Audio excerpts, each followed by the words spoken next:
How's it going, everyone? Welcome back to the 11th episode of Critically Incorrect. And as you already have noticed, if you're watching here on YouTube, Josh McKenna is here with us today. If you want to quickly introduce yourself. Hi, I'm the other one from Gaming That's Cool that's been left behind in this new thing. That sounds really bad when I put it that way. One of the other stragglers. It's like, they screwed me over. They started. No. Well, we're gonna get cancelled now. Yeah. I've started drama. Like that's the first thing you do. It's like yeah. No, but yeah, I write about games, and yeah, if you watch Gaming That's Cool, then you'll know me from that. So. You got a blog and all that. Anything you want to promote? Mm-hmm. Yep. And of yeah, course, if you follow me on Twitter, you probably see me talk about Destiny as well. That I'm the Destiny guy, I guess. Is probably the way some people know me, but the reputation you left behind on Gaming at its core. Yeah. And of course, I left it behind. Mm-hmm. Yeah, go on. No, I was just saying what you said. I left it behind. It's no longer. And of course, we got Charlie and Justin here, as always. Hey, what's up? Hello. And yeah, just real quick before we get into the nitty-gritty of the podcast, I want to once again remind you to ask for questions and topics, just in case you have any that you want us to answer for next week's episode. Make sure to leave that either in the YouTube comments or in our Discord. And yeah, with that being said, we're going to talk about what we've been playing this week. It's going to be probably a pretty exciting episode because I think a lot of us have played quite a bit. We'll talk with Josh because we haven't talked to you in quite a bit of time, at least in terms of gaming. So you don't necessarily have to say the last week or so. You could say maybe just like recently what you've been playing. So yeah. Yeah, I don't really know, other than, this year I've pretty much just been playing Ratchet & Clank. I've had like a nostalgia trip back there. I was going to start Ratchet 2, and then didn't realise I didn't have the platinum for the first game, so I got sort of hooked up on that, and found out that one of the trophies was like, get 1 million bolts, and apparently it's unique to the save slot that it's on, and so I was creating different saves when I created New Game Pluses and everything like that, without realising that. So I ended up having to play the game like 2 or 3 times to actually accumulate that amount. And that's what I did last weekend, and then I sort of started Ratchet 2. I guess D2 had its expansion in November, so I played that. I'm trying to think, I guess outside of that there wasn't a whole lot other than, a few games like Cold War. Played a bit of Cold War, not played the campaign yet. I guess the multiplayers I've enjoyed quite a bit. Zombie seems cool, different kind of zombies, but it's that's a different kind of zombies. We should do a critically incorrect Cold War. Like so only have like 3 hours on that. An episode where we just play Cold War. I literally at one point I'm going to play the campain, and then I'll have, it's pretty short. You can beat it in like 5 hours, 4 or 5 hours. It's short, but it takes up like 60 gigs of space. Yeah, that's true. But so I haven't played that, but I plan to. I played a bit of AC Valhalla, Immortals, and the other game, Watch Dogs. I think Immortals is actually one of those I want to get back to most out of all those games, because it feels like almost like a gem that is probably going to have gone unnoticed by a lot of people, probably because of the time it released in. But that seemed really cool, actually. I was really surprised by it. I think, isn't it made by the devs of Odyssey or something? I believe so. Yeah. So I suppose that's what's pretty much primarily this year in particular. I said Ratchet & Clank, but otherwise not really finished too many games outside of that. But there were like 5 or 6 games that released within a few weeks at the end of last year. So I think. But currently, I'm planning to play through Ratchet & Clank. I've just got Hitman as well, so I plan to play that soon. And it's kind of all over the place really in terms of what I'm playing currently, but trying to at least knock a few games out and not just play Destiny. I've not actually played that in like 2 or 3 weeks, not properly anyway. No, Justin needs to take those notes with NHL. Yeah. Well, the thing is, there's new season in D2 is like 10 days away now, so I'm like, unfortunately, I'm going to end up back there. But I don't know how much I'll play after that point, to be honest. I've sort of, I don't know, the whole community's in like an implosion state where everyone's not happy with the game. I've enjoyed the game, but there's certainly problems, and but yeah. That's why we invited you on the podcast. You had a lull in Destiny, and we wanted to congratulate you for that achievement. Yeah, no, I appreciate that. No, thank you. But that's sort of probably get back around to that. But yeah, currently is playing through Ratchet 2, hoping I can finish that this weekend. Maybe start Hitman, but I have a problem where I feel like when I feel like playing a game, I don't always play that game, and then by the time I actually kind of want to get around to it, I don't feel like playing anymore. and so I'm trying to get through Ratchet and Clank like as many as I can essentially. But I might, because we don't know when Rift Apart's going to come out. I'll see. I try see if I can get through as many as I can before Rift Apart comes out, which I want to say we're leaning towards middle of the year, maybe sometime towards like July, August for that. But yeah, that's kind of all over the place. But yeah, that's what I've been playing. All right, Justin. Yeah, I started the week by playing the Resident Evil 8 demo, the maiden demo, which was good. I wanted to play it obviously when it came out, but couldn't, so I couldn't talk about that last week. But yeah, now that I've beaten it, definitely really, I thought it was like quite interesting how just the whole setting and everything. I really enjoyed it, to be honest, even though I was like I was about to like shit my pants, man. I was so scared. I played it at night. And yeah, bro, I was just like the whole time, I was just really stressed out. I had my my SteelSeries headset on, so the audio quality was really good. I think Charlie, you mentioned like or like the 3D audio was really good for it or something. Yeah. Yeah, I just like when I was like what's it called, in that main area, and then you just hear the girl go like, "I'm watching you." I was like, "Bro, what the hell?" Like I was like, "Oh no, no, no, hell no, I'm leaving." And then like obviously I knew like once I had the key, and then like I escaped that room. I know like obviously I'm gonna get caught by the tall woman, right? But somehow she still managed to scare me. I was like, bro, what the hell? And then like she's so massive, like I'm like, bro, this is ridiculous. So I'm definitely really excited for Village now. And I gotta go back and finish 7 before I play that game. So that's good. That's another game that I need to play in the next few months. Later on in the week, I went back to some Fall Guys just because I was just talking to one of my friends from school, and that was a game we used to play a lot, so went back and checked it out. Yeah, like we didn't really play Season 3 before that, so that was good. Like, I don't know, like they have some nice, cool maps there. I mean, the game's kind of, like, I don't know, there's only like a few, it's like a small community of players that still play the game now. But, it's still fun. And yeah, other than that, you guys know the game I've been playing for the rest of the week. I've been streaming it basically the past few days. But yeah, it's NHL. And the only reason I continue to play the game is because me and my friends that basically play, we're like one of the top teams in the world. So I don't know. That's just like, for us, like, it's fun to get just to continue playing, keeping our like top tier status. So yeah, that's pretty much it for me. Right on, Charlie. Yeah, so I mean this week has mainly been going through my backlog.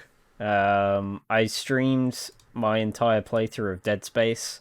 So I went and beat that this week, which is really good.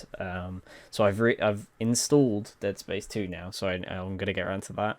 And then started and finished Resident Evil 4, which I enjoyed. I played a little bit on stream, but basically did the whole thing just in my free time the other day.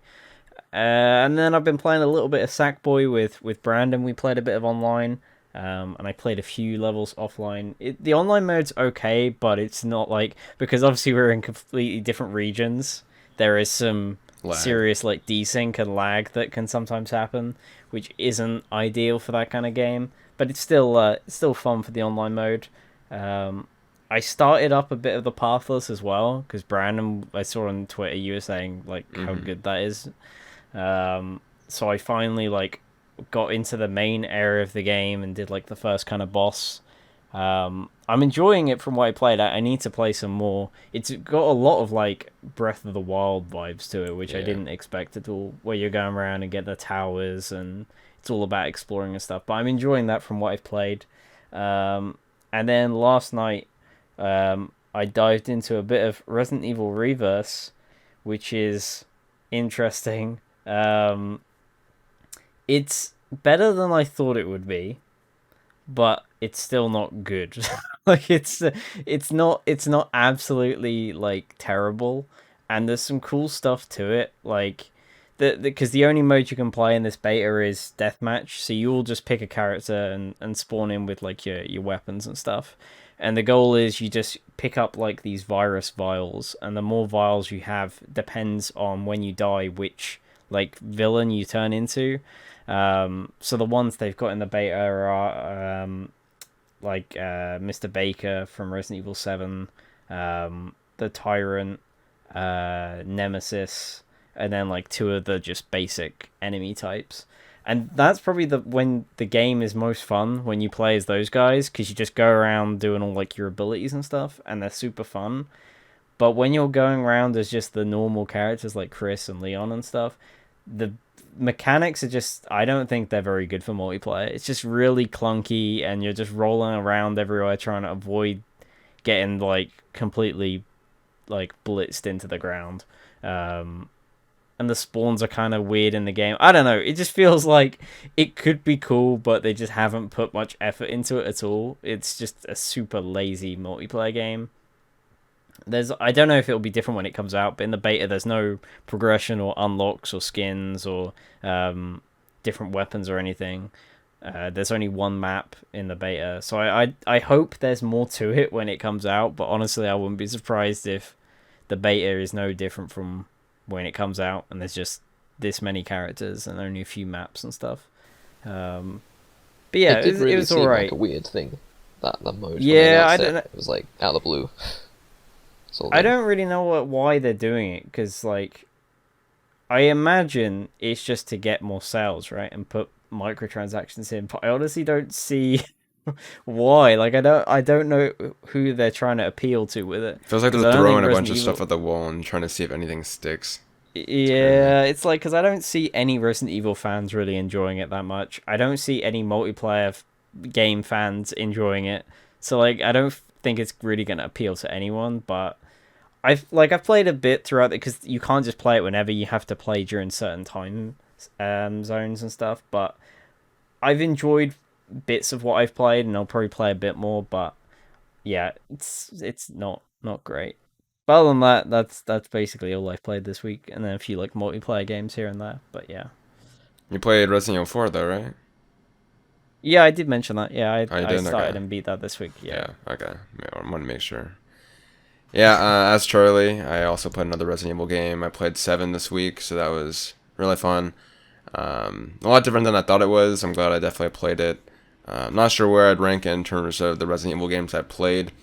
I still think 4 is my favorite in the series, but it's like neck and neck with 2 Remake, for sure. So different.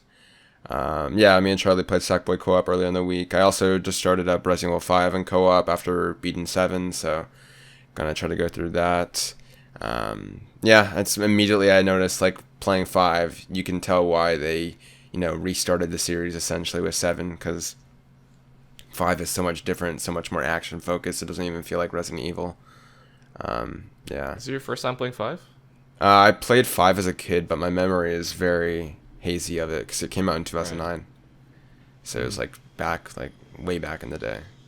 Yeah. So like I remember certain parts, but definitely I'm definitely like learning stuff that I'm like, oh yeah. Besides that, I also played a bit of Bug Snacks, I believe, just slowly, going through that game. Generally, when I play it, I stream it. Played a bit of Red Dead Redemption 2, the other game with the R in its name. Besides that, I think that's it. I don't believe there's anything else I've been playing. Yeah, it's just been that. I'd say, ever since, I think I started Resident Evil 7 on Monday, I've been mainly playing that. It's either Monday or Tuesday. And yeah. Besides that, this week we saw the release of The Medium, which is now out on Xbox One and PC. Reviews have been fairly standard. It's definitely reviewing decently well. I've been seeing anywhere from 7s to 8s. It seems like it's around that ballpark. Seems like a pretty decent game. I know none of us have personally played it. I am interested in possibly checking it out in the future, but I definitely have a long list of games I want to play in the meantime. So who knows when I'll get around to it, but that did release just yesterday on the 28th. Besides that gaming news this week, we saw the announcement of February's PS Plus games. Destruction All Stars is going to be going free for the next few months, at least until the beginning of April. This is obviously the multiplayer game that was initially supposed to be a launch title for $70 that was later delayed into February. So yes, that's going to be free next week on February the 2nd for PS5 owners. Control Ultimate Edition is also going to be free. This one I think was probably the biggest shock for me because this has been probably one of the more controversial games going into the next gen because of the way that Remedy and their publisher was kind of essentially making everyone have to repurchase this game, even if you already bought it in its DLC. It being a PS Plus game isn't the best solution, considering obviously, we still have other people on other platforms like PC and Xbox, but at least, it's a way to get the game for free. So both on PS5 and PS4, you get Control Ultimate Edition, which apparently utilizes a lot of the PS5, things like activities, things like the help function, the DualSense, and more. So definitely should be a pretty cool release next week. If you haven't played Control, it's definitely one of the better games of 2019, so make sure to go check it out. And the last game is on PS4, Concrete Genie. What was that? Was it 2019 it came out? Yeah, 2019 with Sekiro, Resident Evil 2. Yeah, no. Flew past. I was thinking this last year for some reason. No, it's... I mean, it was like a year and a half ago. It wasn't like 2 years ago, but yeah, it's been a year and a half. So yeah, any thoughts on this? It's definitely, in my opinion, I think it's probably one of their better months. I'm like still shocked that the PS5 is already giving away quite a bit because we've already had Bug Snacks. Now we're getting the Control Ultimate Edition, which essentially is a last gen game, but it's the PS5 version of it. And we got Maneater as well, like last month, and now we're getting Destruction All Stars. It's like we're kind of getting a lot of PS5 games, and it's only like February, which is kind of cool. So what are your guys' thoughts on this? Yeah, I think it's a great month for the PS Plus games. I love that we're now getting like 3 games, right? We're getting the PS5 game and then like also 2 PS4 games. Well, I mean the Control Ultimate Edition's like PS5, I guess. Mm-hmm. But yeah, I mean Destruction All Stars. We knew that obviously got moved from being a launch game, which was definitely a smart move. And yeah, that game's looking pretty cool. I watched that. Yeah, there was a state of play with it. Mm-hmm. Looks really ambitious, and just I guess it looks to be like a lot of fun with your friends. Control, I wasn't the biggest fan of. I played it last year, and like first of all, it ran like absolute crap on my PS4.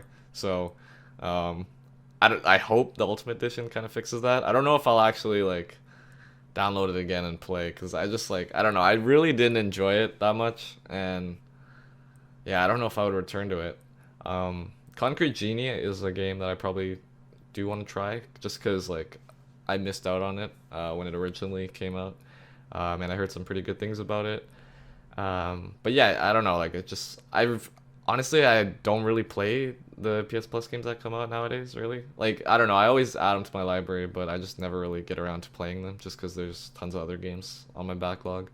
But yeah, nonetheless, this is a great month. I'm definitely going to check out Destruction All-Stars, I've got to tease that critically incorrect Destruction All-Stars episode, but yeah. So yeah, pretty good month overall. I was actually really surprised about the Control Ultimate Edition being a PS4 and 5 game, because that was the first thing when I saw that pop up. I was like, is it just the PS4 version, or is it both? And it was surprisingly it was both. I was honestly, because with Bugsnax you only got the PS5 version, you didn't get the PS4 version. But I guess that was the PS5 game, whereas Control's not the PS5 game. But yeah. Yeah, that's a good point. Definitely, I know Justin said he wasn't planning on going back. I don't think I'm going to replay it unless I somehow get sucked back into it. I definitely want to try out the DualSense support and all that, so I'm definitely going to download it and see how it uses the PS5. Can you transfer your save? Can you transfer your save file? I honestly don't know. I haven't really been following the conversation, but honestly, I don't think I would start from my save file. I'd probably just start a new game and just see how it runs. I want to see how stable that FPS, because yeah, it did run pretty badly on PS4. Yeah, and also supports ray tracing at 30 FPS for those that care about the visuals. Yeah, I imagine it'll have like a ray tracing 30 FPS mode, then like a performance mode. Yeah, I guess. I think they said that. Yeah, which would make sense because, like, I've got it on PC after I originally played it on PS4, and like it's so much nicer on PC because of that extra frame rate. So I do hope it's got some kind of performance mode that's actually stable. I don't really know, like, I hope they're going to give people refunds, because there are people that have bought Control Ultimate Edition thinking the PS5 version was out in February and obviously at the time wasn't going to be free. Yeah. But they did with like Maneater, people who had bought that game like a month before it got announced just got a refund to their PlayStation wallet. So hopefully they'll do something similar for Control for people, but we'll see about that one.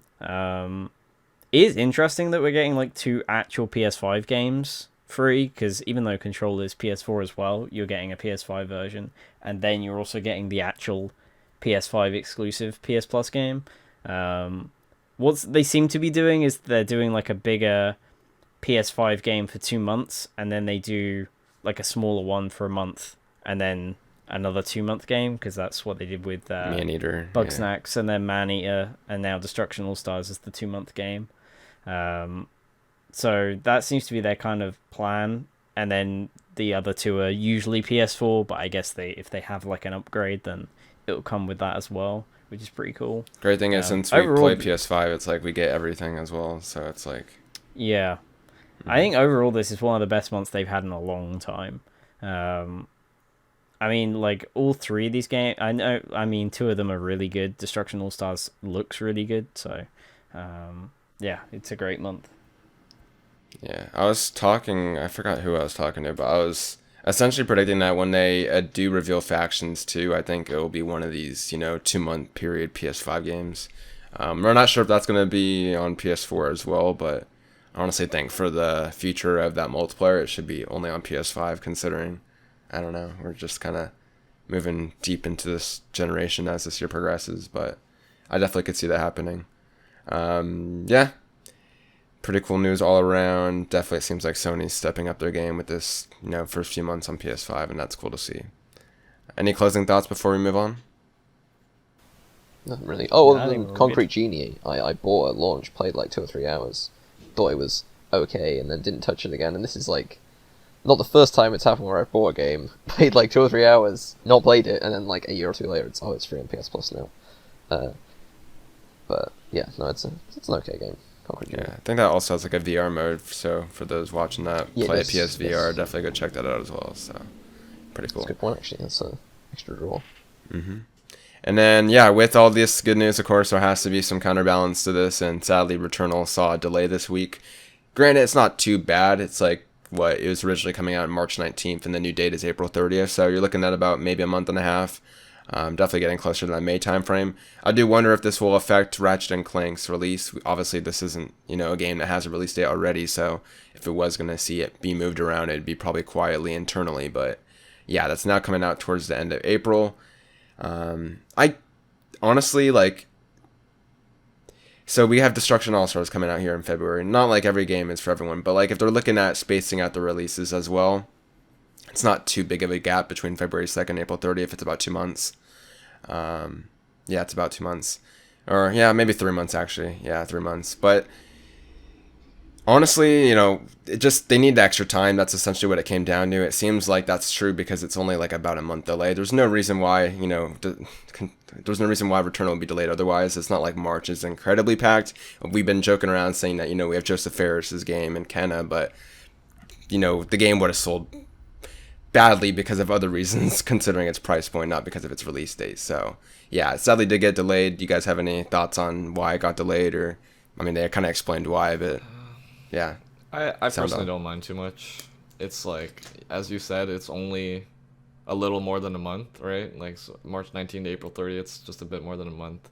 And yeah, even though, I personally was one of those people that might have, skipped on Returnal at launch just because there was quite a bit coming out in March.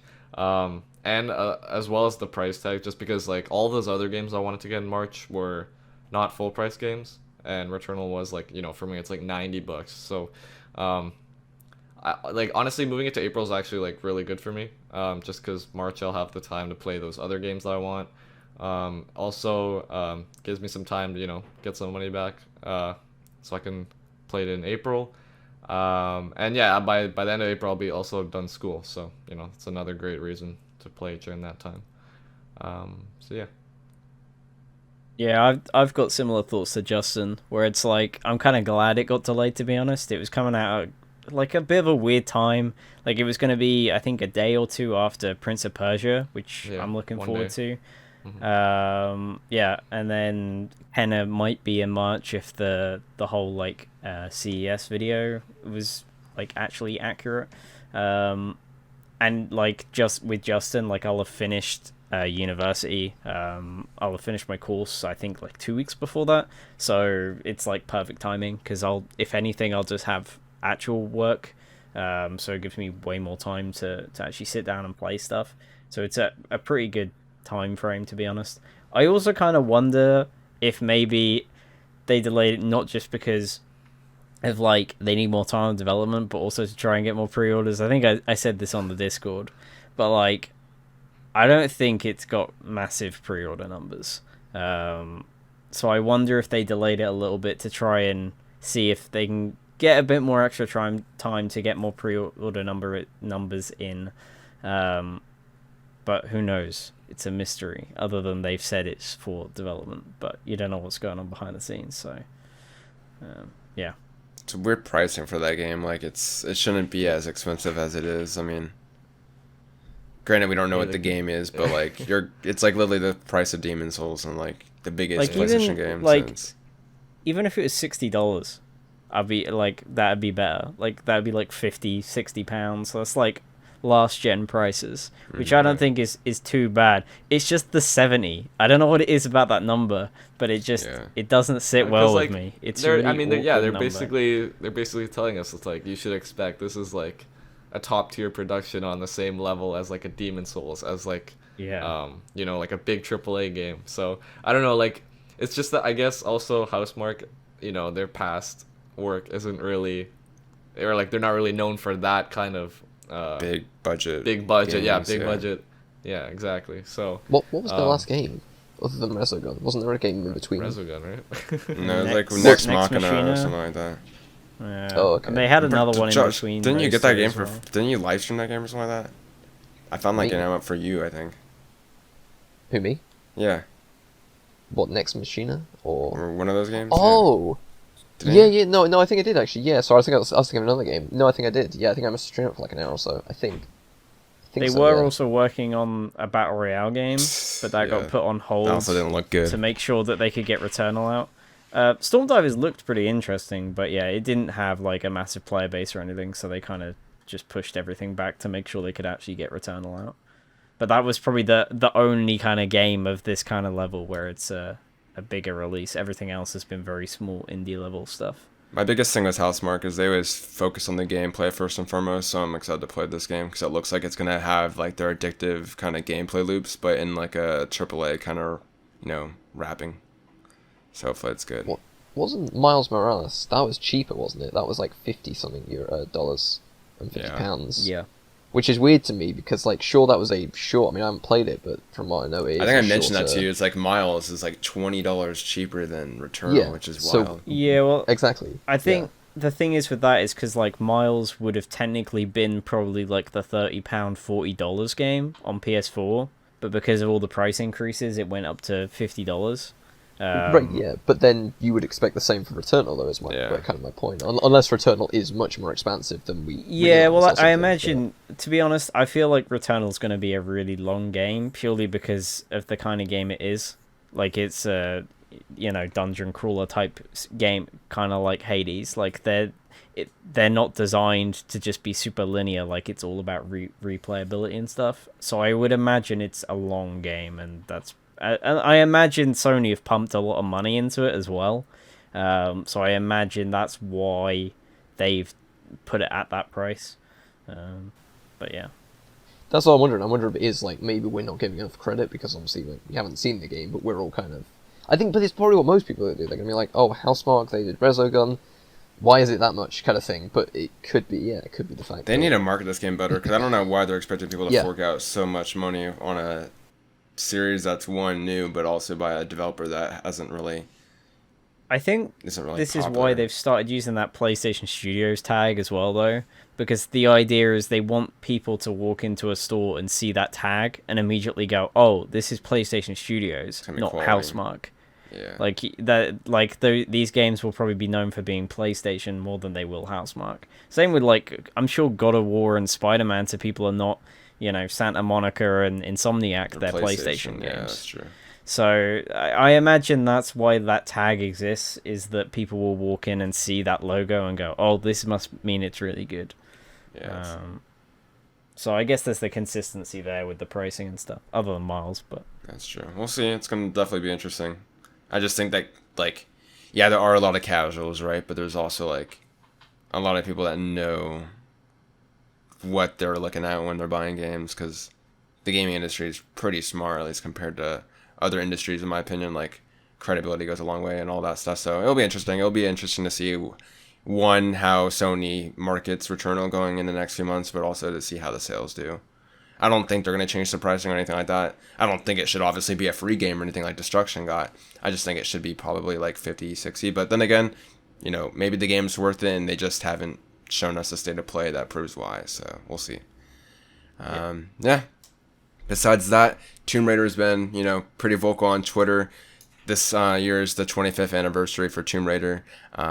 Essentially, they kind of came out on Twitter with kind of some like personal testimonies based on like what the series meant to different people, and they've also made some slight announcements via some dialogue. I know Charlie knows a bit more about this, so I'll let you introduce this topic a bit.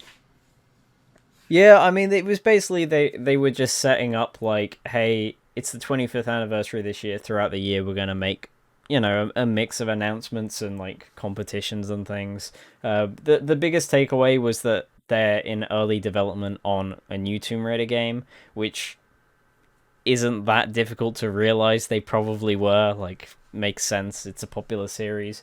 I think the biggest news from it was that the next game is the idea is that it will unify the two kind of series. So the original, going back from, PS1 all the way through to like Underworld, as well as their newer reboot series, going from Tomb Raider to Shadow.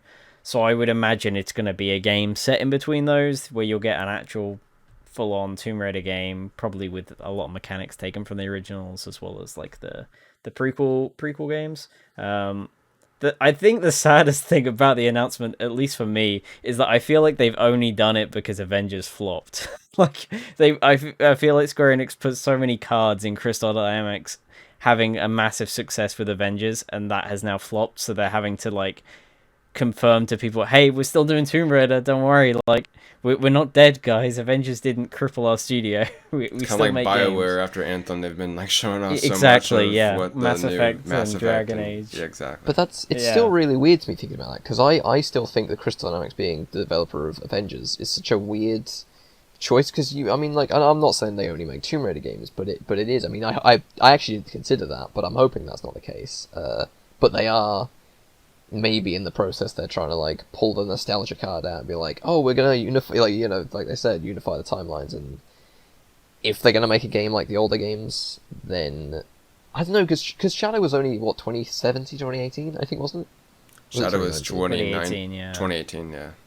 Yeah, so I don't think that's too far away, but I guess I suppose 3 years, well, yeah, 2 or 3 years, whether they've actually done much. I don't know how much. Yeah, I mean, like, because Avengers started development in like 2016, 2017, and they didn't work on Shadow is the important thing here. Yeah. Oh, like, yeah, they helped out with it, but their last main Tomb Raider game was Rise of the Tomb Raider, which fills me a bit of confidence because I personally didn't like Shadow that much. But yeah, it seems like they're literally in like super early pre-production, which is why they say like, don't expect to hear any official announcements about it anytime soon. Like, it is super early days. We just want people to know that it is happening, which is never a good sign when people come out that early to announce stuff, because it does feel like they're just trying to play the nostalgia card and be like, it's happening, guys. We still make Tomb Raider. We're doing a game. Don't worry. I see it more because it's the 25th anniversary, and whether they've got much planned in the way of that for games, which is a shame, because I was honestly hoping that they would maybe do a remake or a port or something. So I don't know if it's entirely like them trying to, because I imagine the fans of Avengers aren't the fans of Tomb Raider, if that makes sense. Like, they're not the same, because they're completely different IPs. Yeah, and so like, yeah, they might cross over at some point, but I just don't. I don't feel like the IPs really pull people in that same direction. I think it's more because it's the 25th anniversary that's why they chose to say something. But I kind of the fact that they haven't had a game in like over 2 years, so it's probably best to say something if you're just starting production now, because they were gonna wait until they had a trailer ready. Then by that point, the game might be like 3 to 4 years old, and it's just like that. Alongside the fact that it's the 25th anniversary, probably made sense. And then of course you add in the fact that their last game wasn't exactly a success, so probably best to start talking at least, and it makes sense. I only played like a couple of hours of Shadow again. That was another game that again went on PS Plus, but from the first 2 or 3 hours, I enjoyed that much more than I did the first 2 or 3 hours of Rise. I actually didn't. I want to replay Rise and give it another go at some point, but I didn't think it was that great. I just never. I felt almost bored through a lot of it. But Rise is underrated. I swear, everyone hates on I Rise. think it's overrated. really I like the I total like opposite. Rise. You liked Rise, or you didn't like Rise? I liked Rise. I liked Yeah. Rise. I liked it. I honestly, I don't know. I would say It's because it's I an liked Xbox game. Rise. Everyone hates on it. Shadow. I didn't like the first one, which is weird. Really? I think a lot of That's people what everyone like loves. the first one, right? Yeah. I That's don't still know. my favorite of the three. I'd say it's still my I favorite like, too. I liked Rise. I honestly think they kind of gotten worse over time. To be honest. Like I like Yeah, Shadow for yeah, I different agree. reasons. Like I like it doesn't focus on combat, right? But I still think Rise is a better game than Shadow. But yeah. It's just weird. I don't know what it was with Rise. I remember like most people said that the Rise was like either better than the first or it was like definitely better than the Shadow, and I just it never clicked with me. They're very different games. I think all three of them are very different. The first one reminds me kind of like Drake's Fortune, where it's like kind of like grounded, right? Like it's not like you're not going to from location to location. You're just on this one island adventure. It's probably the most consistent game out of all of them. Rise kind of goes a bit more in different directions, and a bit more ambitious. But it also, I don't know why people don't like Rise. I feel like maybe it's because there's a lot of combat in that game, but I'm not sure. People just don't I don't think like it for as much. me- I couldn't put my finger on it. Like, the reason I enjoy the original one compared to Rise and Shadow is mainly because it's the only one that took risks. Like, it's way more gritty and, you know, real, I guess is the best term, than the other two. And I personally preferred that a lot more. I didn't, because Rise and Shadow, they tried to incorporate some more stuff from the originals, and I didn't think they did it too well, with the tone they'd set from Tomb Raider 2013. So, like, that's why I much prefer the original. I just think it's a lot more consistent and paced a lot better than Rise and especially Shadow. But they're still all pretty good. I guess the other announcement we should talk about is, I mean, it's a lot smaller, but they are also working on an animated series for Netflix. This was announced just before the 25th anniversary stuff, but it's still part of that kind of event. We don't really know too much about it, except that it's being worked on and it is using the like prequel timeline, so it's set after Shadow of the Tomb Raider and will explore more of Lara's kind of adventures after those three games. But that's all we know about it so far, so yeah. On the news of that as well, they also, I don't think this was related to the 25th anniversary, but they also found a director for the second, live action movie for Tomb Raider. Oh, yeah. So apparently that movie's in production. I watched the original one. I didn't think it was great. I don't think it was terrible, but it was alright. Yeah. I still haven't seen it, so It's like a 7 out of 10. Nothing special, but it was alright. It wasn't terrible for a game movie. Mm-hmm. Yeah. I feel like the second one will probably be a bit more, maybe unique outside of the games. It'll be less. I mean, I'd hope so. I doubt it's gonna be like Rise of the Tomb Raider, the film. Like, Have you that seen the first one movie? was- Yeah, no, I've seen that. I think my biggest issue, I think, with it was I think it felt like it was really slow until like the last 30 minutes, and there was like everything happened, and then it ended, and you're like, okay. I mean, I enjoyed it enough because it's Tomb Raider, but yeah, like Justin said, it's probably like a 7 out of 10 or something. Yep. Any other thoughts before we move on? I'm all Sounds good. good. Another quick news story here just comes in the way of Hitman 3. Obviously, Hitman 3 just came out last week. Hitman 3 apparently already recuperated all the cost of development through, profits. So IO is in pretty good standard. Everything they make now is just going to be pretty much extra from, development costs, which is really cool to see that happen in just the span of 1 week. They also mentioned that they're planning some DLC content in the future as well. So look out for that. I guess our last big news story here comes in the way of GameStop and the stock market and all that. Yeah, it's been wild. I think a lot of people try to put the stock market as like this thing that, is very accurate, but oftentimes the stock market is just moved by emotion, and we haven't seen a greater case of that than this week because of everything going on with GameStop. Essentially, pretty much there's a subreddit called Wall Street Bets that were trying to increase the cost of GameStop. It was a very low costing stock to get into and start investing into. It was like in the 20s before this all blew up, obviously because GameStop isn't exactly doing the best right now. Yeah, you can go more. I'm trying to give like a very vague explanation of this without going into the details. They're trying to pump up this stock to increase its value. It almost like they started off with a good cause because they wanted to like put the power into the common people, right? But it essentially just started to become a meme because obviously, GameStop is GameStop. And it's not only GameStop. They've started going into AMC and like Nyoka as well, the phone company. So it's not just GameStop. There are other like low costing stocks. They're just trying to like, see how big of an impact everyone can do, because the stock market has, individual investors, but they also have like these big players behind the scenes that also make massive transactions that can massively skew.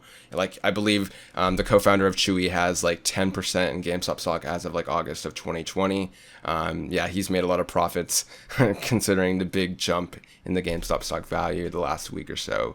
So they're just trying to see how much they could do. And yeah, you've been seeing the charts, like it changes by day-to-day basis. We're recording this on Friday, and yesterday it took a loss, but now it's going back. It's like at 350 right now. So yeah, I think like the current goal that they're trying to throw around is trying to see if they can get it to 1K. It's been crazy. Another news story that coincides with this before we give our thoughts on this is with Robinhood. Robinhood is one of the websites that you can use, or just trade services that can allow you to invest in stocks and control an account that way. Essentially what they were doing is when everything was going down, they essentially restricted access to trade in the stock, so people that owned it couldn't trade it, which is obviously very scummy considering, it's selecting which stocks are, tradable, which is, a lot of people see that as illegal. They're already facing like lawsuits. Essentially it's just kind of showing the power of, people with money, that they can control stuff like that. Like I think even Discord banned the subreddit Discord for it. Their, excuse for that was hateful, harmful speech, but then again, we haven't really seen them do that in the past as well. So there's been like a lot of controversy with Discord as well. So it's been pretty interesting. I don't know if you guys have been following this quite a bit, but if you have, make sure to let your thoughts go. It's been crazy, man. Like we haven't seen anything like this, and I don't think. I mean, Right. It's like. Oh, sorry, Justin. Do you want to go? Oh no, I was just gonna say like, personally, like I'm not super like big into stocks or whatever, but obviously this story did catch my attention, so I've been kind of following along. I wouldn't say like super close, but just been looking at it over the past few days, quite briefly, and yeah, it's like really interesting, as Brandon said, like how Robinhood just basically denied the trading of all all for these stocks. It's crazy how like they have that kind of power, and now they're facing these like like these lawsuits or whatever. But yeah, I don't know. It's just like really interesting to see, especially for something like GameStop, which it's not exactly a company that's doing the best these days, right? But yeah, I don't know. Those are just my thoughts, I guess. Yeah, I mean, like, I'm not like someone who knows a ton about it. We should have got Robin on here, right? Like he's looking into his stocks and stuff now. But like I think the weird thing was like, didn't this all start because basically they started putting these stocks in, and then there was a company that was basically saying, hey, don't do that because we make money if there's not many stocks in GameStop. That was one of the things, Yeah, right? There was a short-selling, company trying to essentially. lower it. So then all these people were like, nah, screw this big company. We're going to raise the stocks up so that they lose a ton of money. And then it just got crazily out of hand. And I think the like, I kind of see where like the whole Robinhood thing is coming from, because like, it's also not great because there's a ton of people who are going to buy into this stuff who have no idea what they're doing and then lose a ton of money when it inevitably drops back down. Yeah, but I don't think that should be for them to decide, though, to be honest. Yeah, no, like I totally get that. And I like I get why they're doing it. It saves them a shit ton of money, like, because they're not. It's stopping people buying in, and then inevitably trying to get out and be like, "Hey, I just lost all this money because I was trying to make money on GameStop, and now they're doing terrible." And I bought in for $200, and now I get like 30 from it. Like, what's going on? So I get it, but at the same time, yeah, it's super scummy. It's such a weird time though, because like it's such a weird system, and it's so easy to get wrapped up in and also have no idea what's going on at the exact same time. So yeah, I've tried to keep on top of it, but yeah, it's very convoluted. So. It's all like the stock market, like the biggest factor is emotion. Like just like sure, there's logistics. You can look at the numbers, stats of a company, right, and the current CEO, but at the end of the day, it's all emotion. Like if people are withdrawing because they have that fear, it's all driven by emotion. And as you can see in this case, like everyone's just kind of like ramping it up and hyping it up. That everyone's just kind of like following the trend and kind of memeing it up in a way. It's become a meme. Like it started off with a good cause, and I still think there's like people doing it for that, but it's almost just become a meme now because like everyone's getting into it that never heard of it before, and they just hear invest in GameStop, let's raise it up, and it's like essentially just that. So it's crazy. It'll be interesting to see where we are in like a week from now, but it's crazy times, man. Josh, you have any thoughts on this or no? I actually, literally, this is one of the things I think I've seen the past few days, and I was literally meant to look at it last night, and I didn't. So it's actually the first time I'm kind of still like, yeah, it's really sort of... I don't have too many thoughts, no, because I don't fully... I mean, I don't really look at stocks anyway, so yeah, a lot of this has been almost one of those kind of stories that I'm like, I have no idea what's going on, and kind of haven't really looked too much into it. Yeah, it's crazy. Anyways, on to our topic of the show. We figured since all four of us have PS5s, I know Dan's watching and he's probably going to DM me now that I mentioned that, but all four of us have PS5s, and, we've had them for about almost 3 months now, 2 to 3 months. We figured we'd take the time to just kind of talk about, our pros and cons of the system, what kind of we want improved, and at the same time, what we appreciated of the PS5. So we've all come with like 3 pros and 3 cons that essentially we've kind of, personally have at the moment. We actually don't know what we, put yet, so it'll be interesting to see what we all said. Yeah, I guess we'll go around and do our first Yeah, probably just do our first pro. Start off with that. So I guess, Justin, if you want to start. Sure. All right. The first one I went with is just the quick access menu, which is basically, just click the PlayStation button one time, and then the, just the quick menu comes up from the bottom. It took me a bit to get used to, just because, like, obviously on the PS4 it was reversed, where you would have to hold it down and then it would come from the left side. But I actually use this feature a lot, where let's say I'm just playing a game and then one of my buddies will want to play an online game or something. He'll start a voice chat and I'll just be like, okay, just tap the button and then quickly go to what's it called, Game Base, or is that what it's called? I don't know. Game Bar, yeah. And you just click on that and then quickly join into the call or the voice chat within like 3 seconds, and then hop back into the game. So that's like just a feature that I've been I find really useful. And obviously, like, I feel like with the PS4 that took quite a while to just like pull that out, whereas now I'm using this feature a lot, and I can do it instantly within like a few seconds. So that's the nice thing about, you mentioned the party, right? Like, I think it's essentially more like Discord now, where you just join the party and then someone else will join too. You don't need to like really invite them. You just join kind of like your own personal Discord call on it. It's kind of nice. Exactly. Yeah. So it's like, you just, like, as you said, like, if I have a group with like a few players in that group, just one person has to join into the voice chat. Notification gets sent to everybody that someone has joined the voice chat, and you're like, okay, I guess he wants to talk, and you just join in yourself. Yeah, it's nice. Yeah. Josh?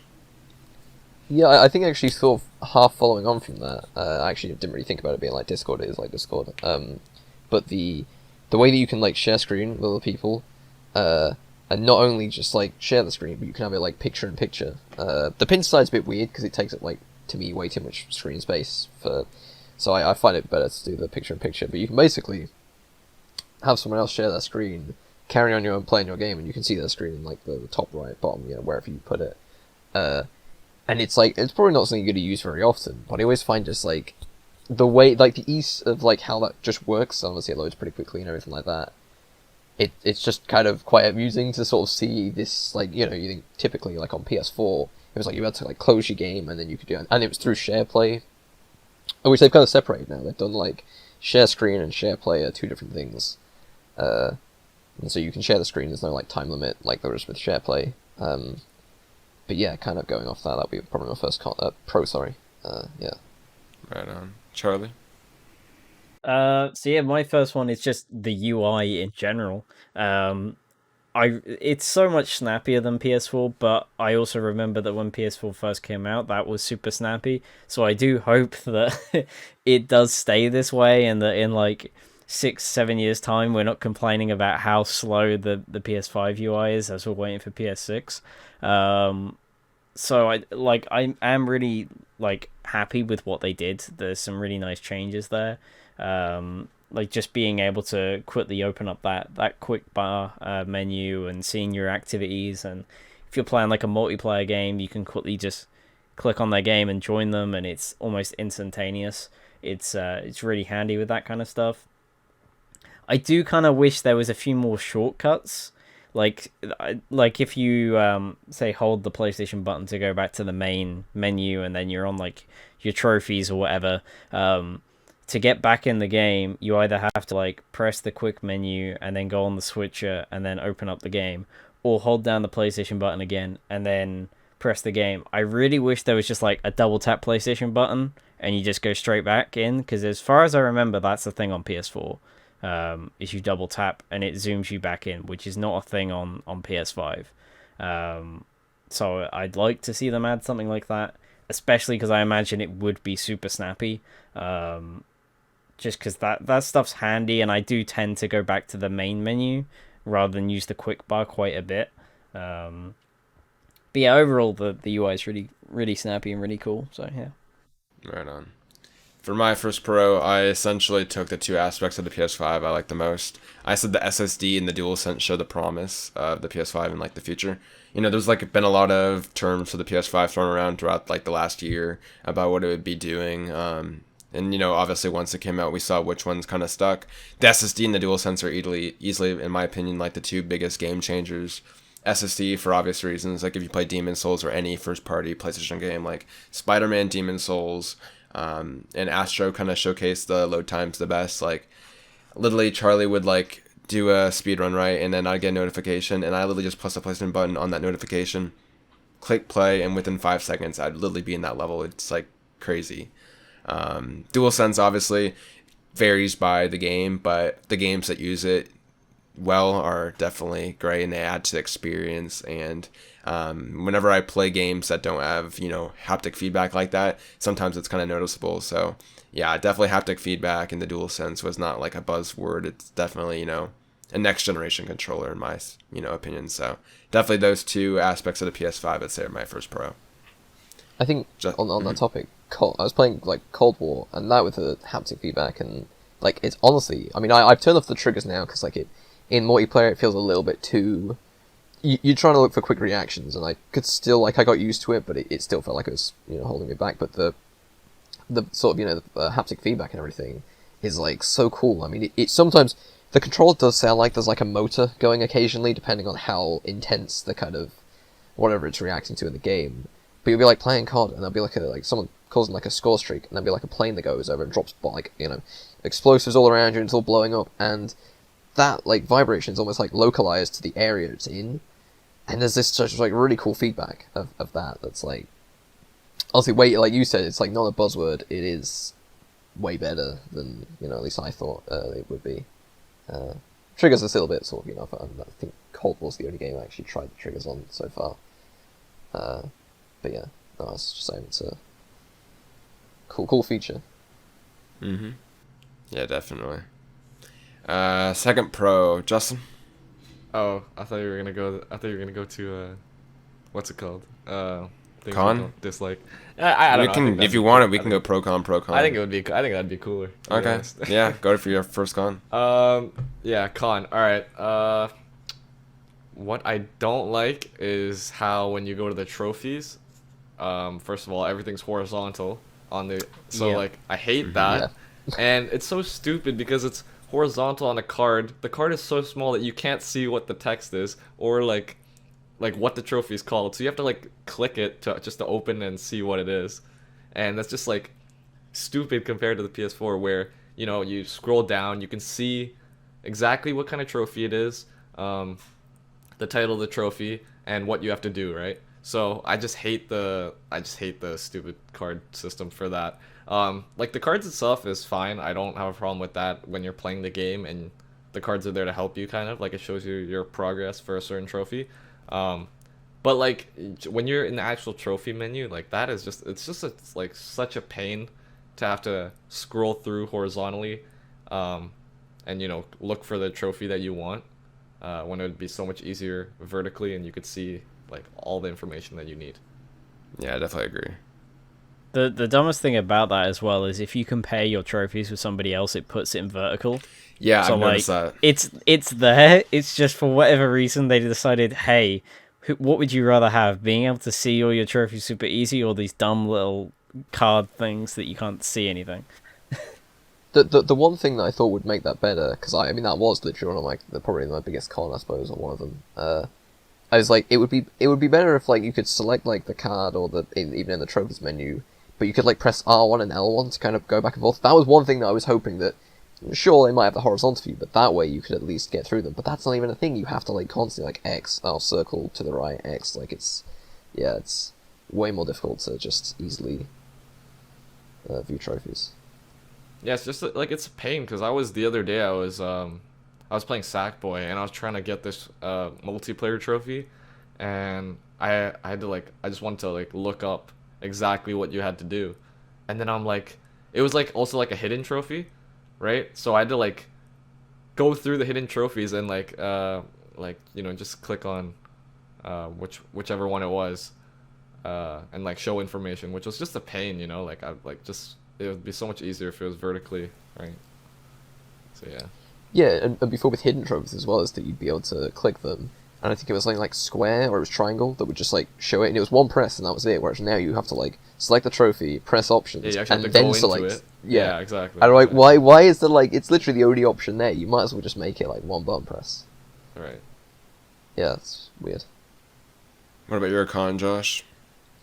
I think this one's maybe like we're still early days, so it's not like entirely a thing. But I think like I kind of want to say like Sony and PlayStation's like lack of communication with a lot of things, and I don't know what Xbox has been like. So this might be, and this is the first time I've actually got a console at launch, so this might be how it usually is. But the weird thing to me is that like there are a lot of like weird issues like crashes and things that happen at the launch, and sure that's probably like a given, but I feel like Sony could have done a lot better in terms of recognizing those issues and at least saying that what they're working on. I know features are like probably far out, and I'm not expecting them to like give a roadmap or anything like over the top, but more than just saying nothing. I think the only thing they've actually said about the PS5 like publicly since launch is the fact that they sold like it's been like a really good launch for them, and that was like the week or two after it came out.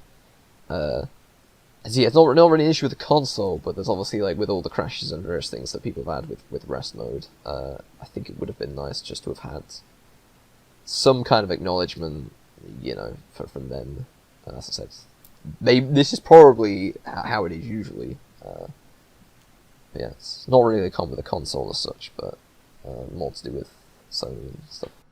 Yeah, there's definitely a lot of people that have that like rest mode crashing error that's I've seen on Twitter, so it is a little weird they haven't like really addressed that yet. Part of me was like, oh, it's because obviously they went on break, right, holiday break, but it's like now we're back and they haven't even said anything if like they're working on it or anything like that. So we've had 2 updates since the console came out. One was between the US and the EU launch or whatever, and the second one was the week after, I think that, or it was the week of. And I've honestly been really surprised that we haven't got any more system updates. Now, I said I don't expect new features or like total overhauls within the first few months, but something to at least say that because they said one of the updates was I think that they had supposedly fixed the rest mode thing, or they fixed some crashes related to that. But yeah, it's like you say, there's still people that are having that issue. I've used it once unintentionally because it turned my PS5 off within 15 minutes of not using it or something. I went out of the room on day one and came back, and it was like, so I turned that off. But yeah, I've not used that because I'm sort of, I didn't use it for much on the PS4 either. But I'm staying away from that feature for the time being, just because I'd prefer my console to not die or have anything ridiculous happen. So yeah. Charlie? Yeah, so my first con is connection issues. I don't know how many problems you guys have had.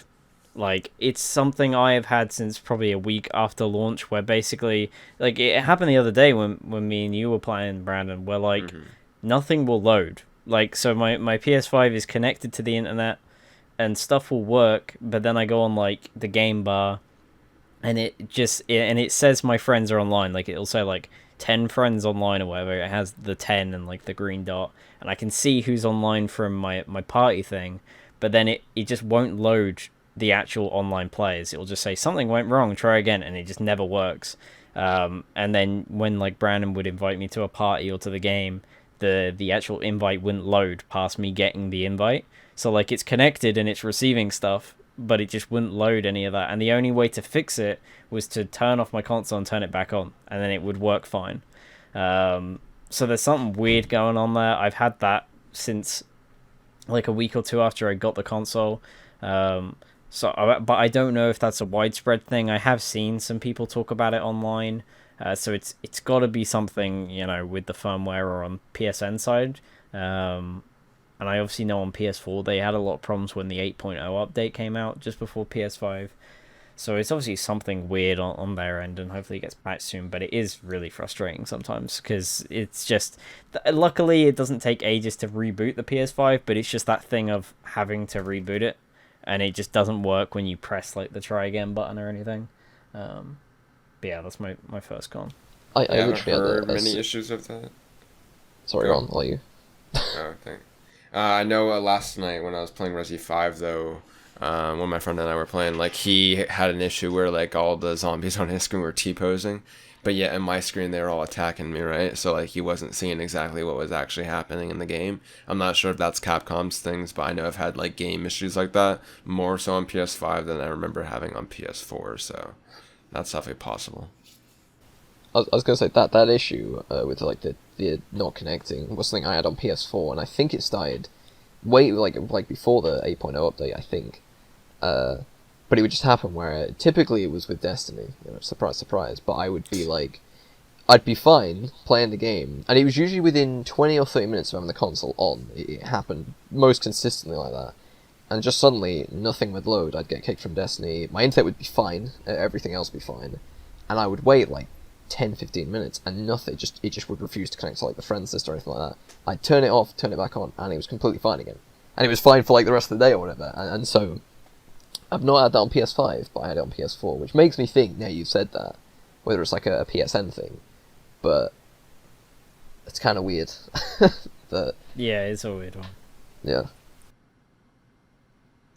Alright, my con, I kind of have this going alongside my first Pro, which was about the SSD and DualSense. I just said, like, I know this is going to be an issue that isn't going to be an issue probably in a few months, but it's just the SSD expansion because of storage at the moment. I had that. Yeah, it's literally just because if I think about my day-to-day usage of the PS5 and what annoys me, it's just the storage. It's like the only constant issue I'm constantly running into when I'm downloading something, and it's just like too much storage. Granted, this wouldn't be an issue if Call of Duty wasn't 160 gigabytes, but still, 600 gigabytes isn't enough. You can bring it down to 100. You can bring it down to... Yeah, but I don't play the game. I need to boot it up in order to actually delete stuff. I mean, You can do that. no, you don't have to. Bruh, PS5. that's like... Yeah, That should be another like pro. I You don't forget have to. I have You don't that have game to. installed. I need to you don't probably even delete have it in to. general. You don't even have to do that, though. You can do it from... Can you wait? Can you delete certain You can parts of the delete game? DLCs. Do it from Yeah. the settings, yeah. Okay, I'll probably If delete you- the I whole think You just, part. yeah, you go to your storage, and then you go to Call of Duty, and you can, like, edit, and you can select which parts you want to delete. Okay. I know think when you I can was also- downloading, it had like campaign 1, 2, campaign 3. I was like, okay, that's interesting. Yeah, the campaign's, like, 60 gigs, so, like, you can... But either delete way, that. my main con was with the SSD expansion not being a thing. I was mentioning this earlier, I think, in the Discord or in some kind of call, but the reason why they don't currently offer it makes sense, but in my opinion, they should just give a warning if you're trying to do it. like I get why Sony wants to verify, but I don't know. It's just have it like under like a development mode or something like that, like where like you have to like kind of like with those stickers when you're like in the warranty, right? When you have to bypass a certain sticker, it's just like, oh, if you like you mess with this, like you're not going to be covered or anything like that, and just let Digital Foundry like test it out and let us know which ones work and which ones don't. But nonetheless, yeah, we're just kind of stuck with the storage we have right now, unless you want to get an external hard drive for your PS4 games. So that's definitely my first con. I think it's Yeah. kind of a shame that the SSD is like it obviously it's a well, speaking out really it's really powerful, but we still have to do the copying update thing. I'll steal the con for the next one, but that's something else that I'm sure they said would be fixed. But it's kind of a shame that games can be built with that in mind, because like while it's really good, like sure that's great, but it does in terms of that space limitation. I'm currently waiting for the expansion. It's like when exactly are we gonna get them? And it's just if games had like a somehow some version that would like run sort of I guess what you said, like some sort of developer mode, but I don't know how it would work, because I mean that might require like a lot of reworking of the entire game, because if it's built with that SSD in mind, it's like it might not be possible. But it is kind of a shame because of that. 600 gigabytes really isn't. I don't think it's satisfactory personally. I think it's kind of, considering where we've come from, particularly with games like COD. But yeah. Yeah, so sadly, the reality is SSDs are expensive still. Hard drives have come down quite a bit in the last like decade, but SSDs are still pretty expensive. So, yeah, just sadly. I mean, luckily with the PS5 solution is that, if you're going to be expanding storage, probably like let's say in 5 years towards the end of the generation, I'm sure SSDs will be pretty cheap. So, at least cheaper. So, yeah. Anyways, second Pro, Justin. Second Pro.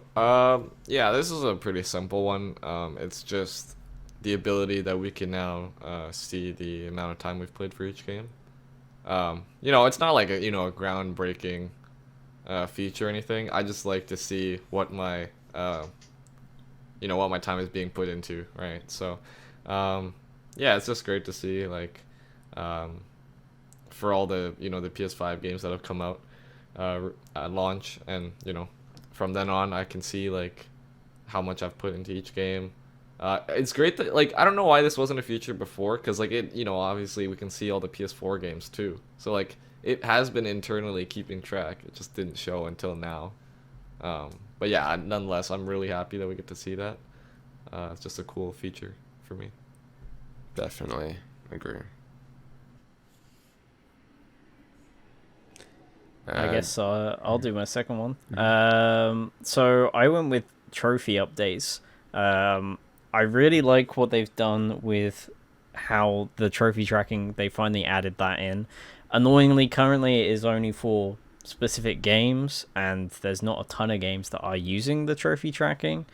But hopefully over time there will be more, because that's like one of the things I've wanted for years that Xbox has had. That PlayStation hasn't, along with the playtime counter. I do really like as well that you can set it so it records clips with the little like animation and stuff when you get a trophy. I do just wish that they allowed you to basically edit that a bit so it would only capture clips for specific types of trophies, so like platinum or gold, because I like having it on for the trophies that are more important. But what I end up doing is I'll play a game for like 2 or 3 hours, and I'll end up having to go on my media gallery and getting rid of all these like clips, because you can't have clips without having the images on. That also seems to be broken right now, or at least for me. So I end up having to go through the media gallery and deleting all these clips and screenshots for bronze and like silver trophies. But yeah, if you go in your settings, you can like set like capture screenshot when you get a trophy and capture video, and it lets you untick like the photo one, but then it won't save any clips for whatever reason, so it seems to be bugged out. You can't have like videos without screenshots. You need to have both on, which is annoying because it just takes up space. So hopefully they update that, but I do like that feature. It's really cool. Yeah, that's a great point, because like I remember, like, me myself, like I only care about having the photo or the video for the platinum trophy. And then I Yeah. remember when I played like Miles Morales, it's like 30 trophies in a row, and then it's like 30 videos. there's like 60 like like a total of 60 images and clips that. Yeah, when it was the Spider-Man remaster, when you load it up and it just popped Yeah, all those yeah, clips. exactly. Yeah. Yeah. Yeah, I definitely agree. What about you, Josh? Second Pro? I think the sort of primary one is the backwards compatibility, which was like the thing that was like, I think most exciting to me before the console even came out. Just to know that, I mean, not only on top of the games that I haven't played, but also with the ones I have played. I mean, that's why I got a 4 terabyte external, just because I can now I don't have to like rely on like, you know, what would it be, like just a bit like 1.6 terabytes it would have been about, I think. You know, I can store them all on the external, but not only just like being able to play all of those PS4 games, but also the fact that they just like utilizes the PS4 Pro updates just out the gate, and I think specific ones. I mean, Cyberpunk is one that runs at 60. It's weird that, because it's still the PS4 version of Cyberpunk, but it recognizes it's being played on the PS5 and runs it at 60, like pretty much no problem.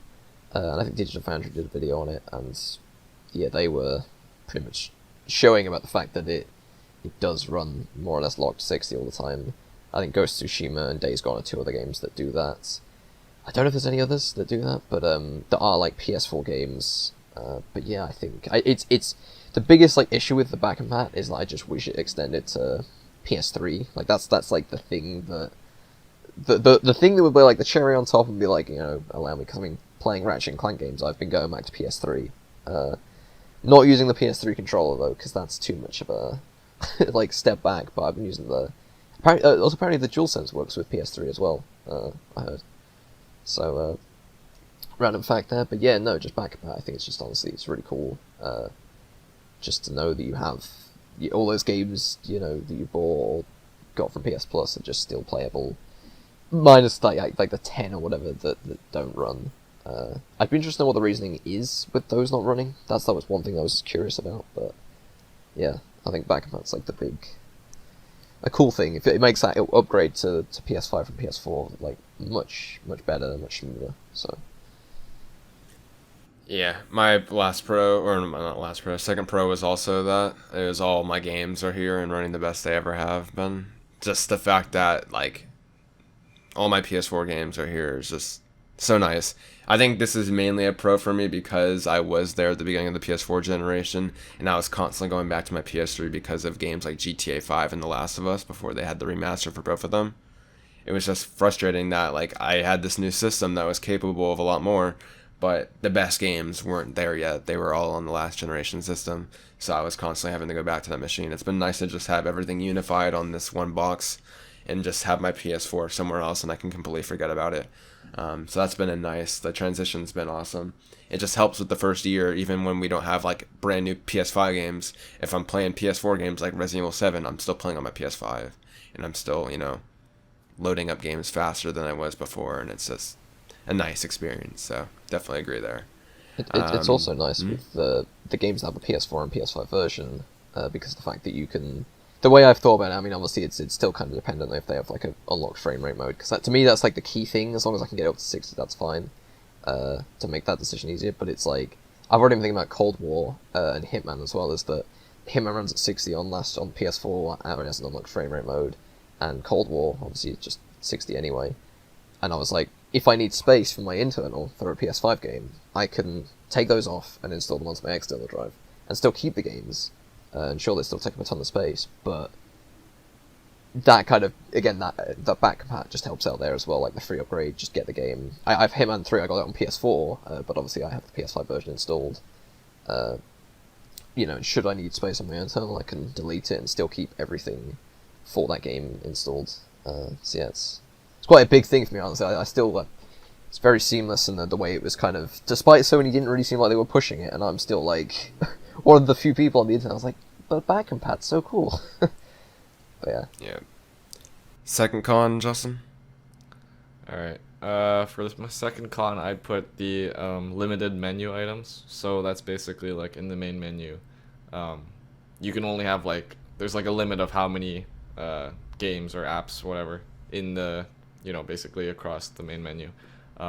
basically anything after that, you have to go into the library and manually find it, which I just find kind of annoying because at the beginning, like when I was using an external hard drive like the first month before it was giving me all these errors, and yeah, I had like a good chunk of PS4 games downloaded on that thing, so I would have more than 10 games on the menu, and if I wanted to play one, like I'd have to go into the my library and actually like find it, which I was just thought was annoying.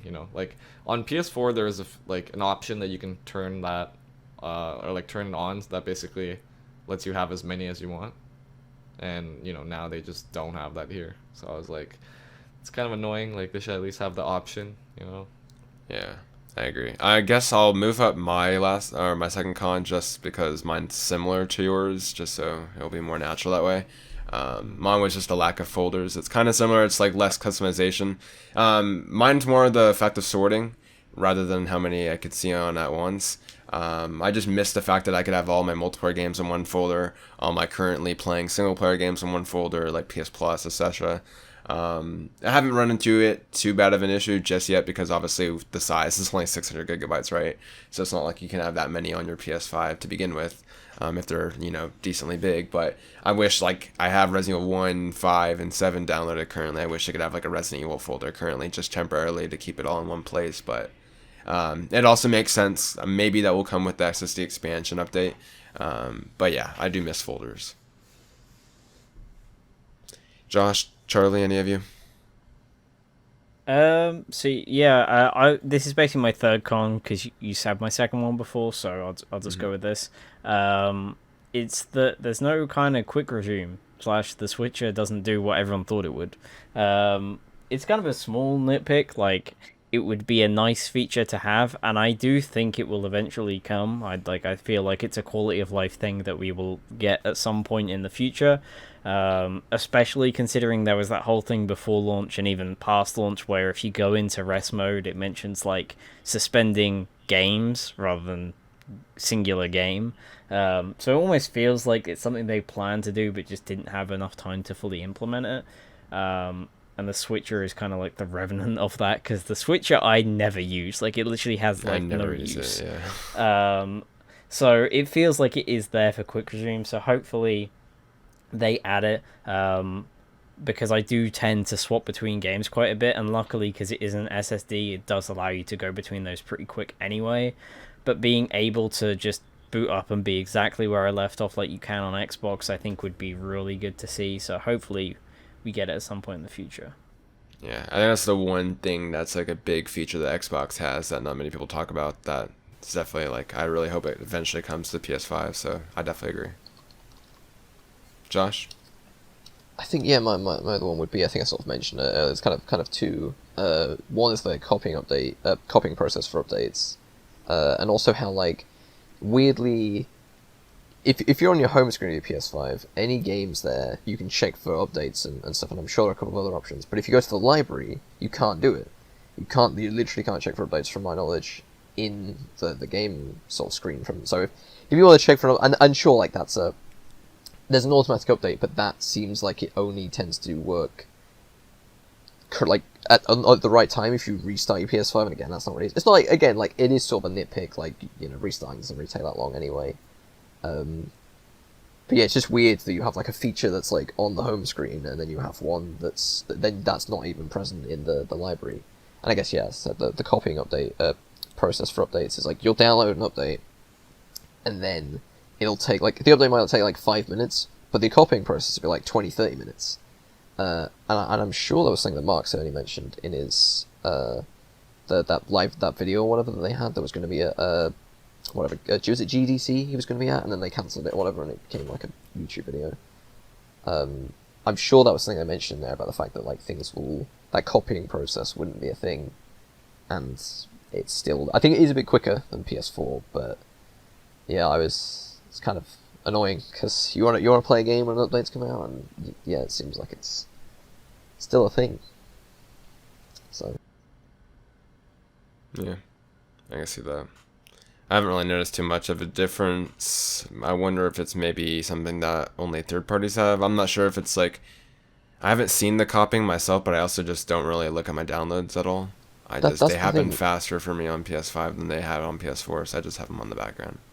I've noticed it like a couple of times. Like I've noticed it more than I haven't noticed it, but there have been a couple of times. I think Cold War was one of them that just like did the update, and I was like, oh, it's done. And then the like D2, and sometimes Cold War I think itself even had an update, and there was like the copying process. So I don't actually know why sometimes it seems to work. I don't know if it's something that happens in the background, and say depending on the size of the update, it gets further. I said it's definitely quicker. It's definitely that's. I'm sure it took like half an hour to 40 minutes on PS4, but here it's probably like not as long. Again, it's kind of a nitpick. That's not. To be honest, like my overall opinion on the PS5 is that it's pretty good. So like when we're like looking at cons, I'm kind of just like there's like these small like nitpicks, but like generally I think it's a pretty decent console. And, you know, even with like crashes and things like that, I personally have had like a pretty great experience overall. So they are kind of small nitpicks that I've sort of got. Justin, last pro. Yeah, my last pro, it's just, how fast the SSD is. It's quite simple. I just like, I just love how fast everything loads in. Um, Even with when you're playing like PS4 games, even if they're not necessarily optimized, right? Like I was playing NHL with my buddies the other day, and yeah, I just loaded so much faster than them. It's crazy. Like I'm already loaded in, and they're still like in the menu. Like it's like syncing. It's like yeah, like it's just insanely fast. How I love the SSD. It's great. Yeah. Yeah, Charlie. I guess I'll go with mine. So mine's the actual design of the console. Um, when it was first revealed, I liked it. I was one of the more positive people, but at the same time, I was like, it is super out there. But having it like on my desk the past few months, like it has super grown on me. Like I don't know what it is about it. I just love the design. Also, somehow the glossy part is still not super scratched. Like I've managed to not not do anything to it, which surprised me because I remember when I got my PS4, just that got scratched up within like a week. Like that thing just attracted dust, and the dust itself would just freaking scratch it if you cleaned it off. So I just occasionally use like my microfiber cloth and clean it off. But yeah, it's a really sleek design. I just can't wait for more like controller colors because like I really like the dual tone. So I think they could do some really cool dual tone colors with like red and stuff, which is my go-to controller color. So hopefully that's soon. But yeah, I really like the design. It's so unique. And actually the size is like I don't mind it too much. It's not too bad. But yeah, the design, yeah, it's super cool. The design definitely grew on me. Like that was one thing when it was announced. I was like, I'm not sure, but like, then having it in my room and like looking at it, it's like it is big, but it certainly does look good. It's better than what I thought. Yeah. What about your last pro, Josh? Mine's like it's like really insignificant, really. But I wish we had themes. Like I still kind of miss themes and more customization. I think you sort of said that earlier, but I do like each game having its own like background, and particularly the music. Like it's having its own music. That's kind of like I think PS3 had that. Like when you put a disc in, and certain games you like downloaded would have that. I don't think PS4 had that. But well, other than when you scroll down You had into the press down. yeah. Yeah. But other than that, it's like a weirdly cool thing. One thing I think that kind of would be neat to have would be like almost a way that you can set your own custom image. Like pick a game that you like, and that's your like constant, persistent background. And maybe you can pick like your favorite songs from each game that you have as like or each game has its own piece of music. And even PS4 games, a lot of them have music as well. Yeah, just like maybe being able to like customize a little bit more there. But otherwise, Wait, so what's your last pro? yeah. Pardon? What's your last pro? Is that your last pro, the theme? Yeah. I mean, the user interface as a whole, but like that particular part, I think it was honestly something that Gotcha. I wasn't sure on, and I actually quite like. It does remind me of the XMB for the PS3. I loved hovering over a game and having that. I wish more games used it. Like oddly enough, Sackboy doesn't use it, which I like. Weirdly, like that would have like some really good soundtracks that they could use for that. Yeah, definitely. I love it when games use it. It's just nice. Reminds me of having my PS3 out and all that. So, I definitely agree. My last pro actually isn't really even with the system. It's just the game lineup right now. Like I just said, like Demon Souls. You know, I mentioned that obviously because it's like the only true PS5 game right now. But we also have things like Miles and Sackboy, even though they are on PS4, they came out with the system. Like Sony knows that the strong point of a system is with the games, and so far they've been, you know, focusing all on that. You know, yeah, it's just the biggest part of any system is you want to have good lineup of games to play, and that's ultimately what makes a system. So far having so much to play in terms of like new releases coming up here next week as well with Destruction All Stars, it's been nice, and hopefully it just continues consistently through fall. So that's definitely my biggest pro. And yeah, anything else? Do you guys want to add any last cons if we didn't cover over anything like that? One last con I'll say quickly. It's just my controller, it gets ridiculously dirty. It's like I don't understand how it gets dirty so fast. Like I had a white controller for the PS4 and that thing never got dirty. And I don't even understand the amount of times I have to wipe this thing down it's stupid. It's not even the white part only that gets dirty, like the black part gets dirty too. I don't understand. Like I know if I'm playing an intense game or something, my hands like might sweat a little bit. So that's definitely a reason, but I don't see how it gets this dirty. Just because like the PS4 controller never had that for me. So like I don't understand. Like, yeah, I don't know. I'm hoping like when they make more colors in the future, that kind of changes. You know, because I just hate wiping this down like every time I use it. It's crazy. Yeah, can't relate, but I know a lot of people are complaining about that. That's great. I don't understand. Yeah, because like I know like I've been talking to a few other people, and like they haven't had that issue. I'm like, what the hell? How? Yeah, I get it pretty bad. Like if I'm playing like a multiplayer game, I get it pretty bad. Like if I'm just chilling though, like because I'm not like my hands aren't sweating as much, so it doesn't get too bad. But yeah, I think it's to do with the grips, to be honest with you, because it's like a different kind of material and like roughness compared to like the PS4 controller. So when you're like if you're moving your hand about, like I imagine that is also kind of like rubbing like skin cells and stuff. But yeah, yeah, it's definitely like I find it super like it's way more comfortable. But yeah, especially because it's white, it stands out. Like how grimy my hands get. Yeah. Yeah, I'm trying to think if there's anything else. I'd say maybe the PS Store needs a like it's the PlayStation Store is interesting, right? Because like on one hand it's super fast and like you're not even getting taken out of the OS, like it's just part of it, right? But on the other hand, searching for stuff can be kind of annoying. I have just found a caveat. I just used the very top search button that like kind of searches over PlayStation in general, like your library and the store. I've just been using that over the store because like if I'm looking for a game, you can't really do that in the store. Yeah. So they actually maybe added a a deal bit of section functionality on that. earlier. Yesterday, I saw that. it Like that was this week or something, right? Yeah. Yeah, which was nice that happened. That was like without obviously because it's part of the system. It just seems like that's something they can do obviously through a live update, which is cool. I just figured I'd mention it because I remember complaining about that with the Switch, and then they just never fixed it. The Switch is honestly abysmal. That store is terrible. The amount of like crappy games that just get published on there and just fill up recent releases is insane. So I just hope it doesn't become like that with the PlayStation Store, because I know already there was like a few Outbreak games that I have never heard about, and like just yeah, I just hope it doesn't become like that. But besides that, it's nice having it all in one place. It's like a very seamless. Like even the library that used to be like another separate page, but that also just kind of like cohesively moves with the system, and it's nice. Yeah. Anything else before we wrap up the podcast? Nope, that's it for me. No, I'm all good. Yeah. Sounds good. So yeah, once again, just make sure to leave any comments and suggestions, for future topics or questions in the comment section down below or in our Discord. Yeah, thanks Josh for joining us this week. It's been nice to have your opinions and all that. Definitely those that watch Gaming at its Core will appreciate that as well. And really, besides that, we will see you next week with hopefully some cool Destruction All-Star impressions. See ya. See you later.